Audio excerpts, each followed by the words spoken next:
ఎలక్షన్లు గెలిపించేటోడు state president కావాలి. Simple. ఎవడైతే ఎలక్షన్లు గెలిపించగలుగుతారో వాళ్ళనే స్టేట్ ప్రెసిడెంట్ చేయాలి. చంద్రశేఖరరావు, కేటీఆర్, కవిత ఈ ముగ్గురికి బీజేపీ తోటి జీవితాంతం ఎటువంటి సంబంధం ఉండదు. క్వశ్చనే లేదు. ఇక వేరే వాళ్ళు ఎటు దూకుతారో ఎటు పోతారో అవన్నీ నడుపుతానే. ఆల్రెడీ కాంగ్రెస్ విలీనం అయ్యారు కదా, కాలేదు ఎమ్మెల్యేలు. ఒక ఎమ్మెల్యే అయితే పోయి ఎంపీ నిలబడే కాంగ్రెస్ టికెట్ మీద. అక్కడ ఎమ్మెల్యే పోయినరు, కాంగ్రెస్లో జాయిన్ అయ్యారు. అంతకుముందు కాంగ్రెస్ వాడు పోయిండు, బీఆర్ఎస్లో జాయిన్ అయ్యిండు. మా దగ్గర బండి సంజయ్ చెప్పాయి మా దగ్గర కూడా జాయిన్ కావాలంటే రిజైన్ చేసి రావాలని. వీళ్ళు ముగ్గురు ఈ ట్రిపుల్ కే అవుతున్నదో కేసీఆర్, కేటీఆర్, కవిత సచ్చినా కూడా వీళ్ళు బీజేపీ దగ్గర రానియరు. వీళ్ళు ముగ్గురు మాత్రం సచ్చినా బీజేపీకి దగ్గర రానియం.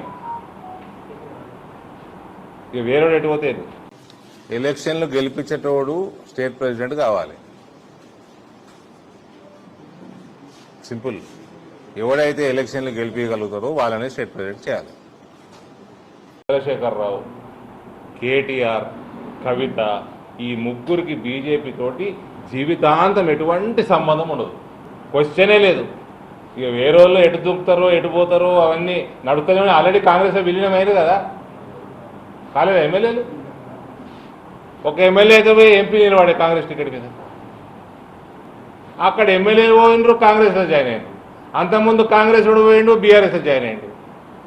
మా దగ్గర బండి సంజయ్ చెప్పాయి మా దగ్గర కూడా జాయిన్ కావాలంటే రిజైన్ చేసి రావాలని. వీళ్ళు ముగ్గురు ఈ ట్రిపుల్ కే అవుతున్నదో కేసీఆర్, కేటీఆర్, కవిత సచ్చినా కూడా వీళ్ళు బీజేపీ దగ్గర రానియరు.